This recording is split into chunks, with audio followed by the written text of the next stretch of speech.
today we want to talk about something that HL Ventures and our team spend a lot of time discussing. And it's where the power law, or the search for unicorns and startups, which is the holy grail for a lot of venture firms, meets our mission of finding diverse founding teams. Throughout our entire history, we've been at this for 15 plus years. We have been seeking companies at the nexus of growth, impact, and diversity. And two of these things are really material to our conversation today. It's high growth, technology-based, venture-backable companies that hopefully have a chance of becoming multi-billion-dollar companies, and companies that have diverse founding teams. That's to say that our founding community, we hope, is going to be the most heterogeneous in the world. That's what we aim to have. And we think that there's power in diversity. But the question is, are we right about that? Where's the data on this? And by the way, the reason that we look at this nexus of growth, impact, and diversity is not charitable, although we certainly feel good about it. It's a real economic and business calculation. But again, we're often asked, where's the data on this? And I'm very excited to note that there's actually a recent report that we want to highlight today that has some important data. Before we get into that, though, just some scene setting.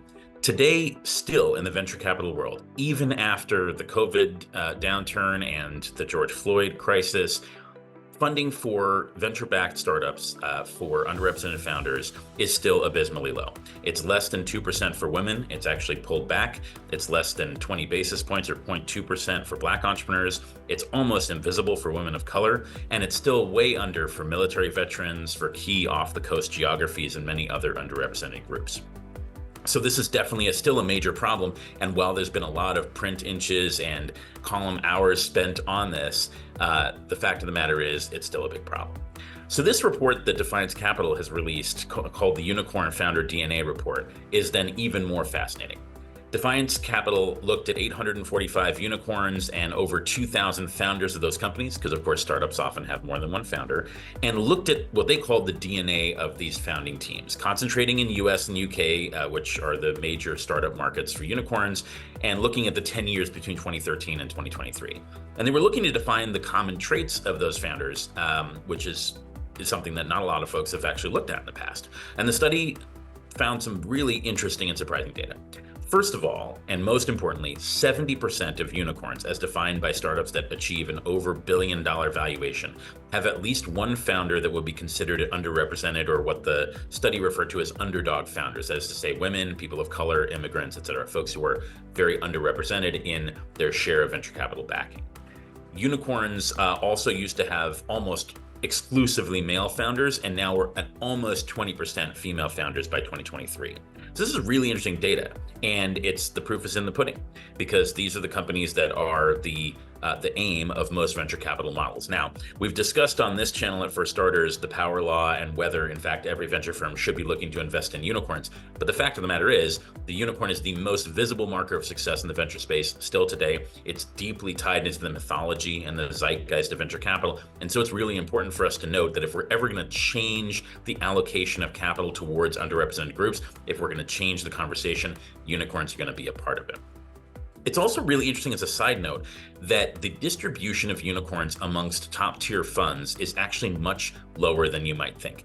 Outside of some enormous founder communities like SV Angel and Y Combinator, which have literally thousands of companies in their portfolio, no other venture firm, not Andreessen Horowitz, Sequoia, or anyone, got more than 2.8% of unicorns.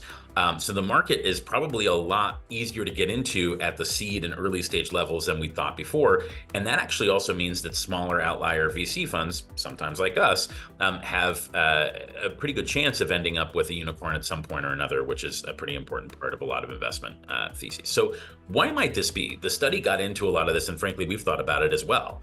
Diversity itself has power.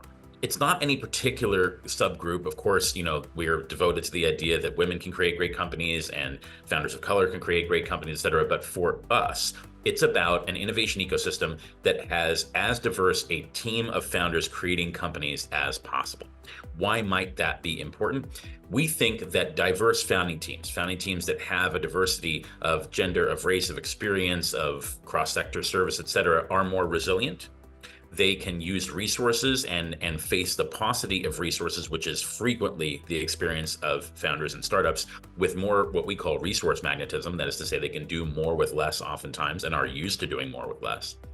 They oftentimes, because there's diversity on the founding team, have a what I call solution site, or a second site to interesting solutions that a lot of the same pattern recognition communities might miss because they're all looking at the same problems the same way. Also, if there's diversity on the founding team, there might actually be a broader appeal for talent of all kinds. It's very hard to be the only person of X social or ethnic group or gender in a company. And so having a diverse founding team may be able to attract broader talent.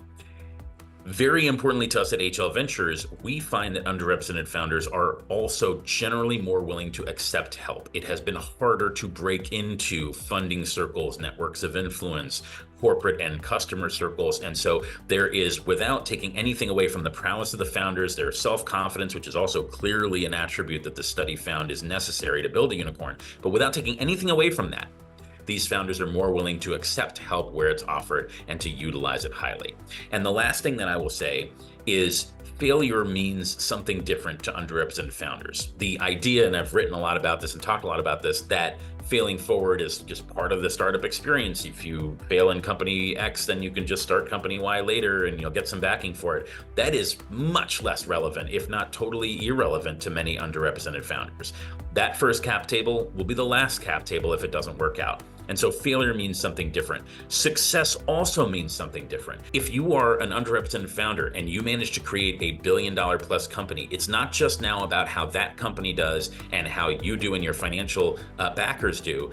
It's about how an entire underrepresented community sees themselves in you. And so it's not just that failure, the stakes are higher, success, the stakes are higher as well. And we think that all of these things are perhaps why unicorns have a overrepresented group of underrepresented founders. And this bodes really well for our mission.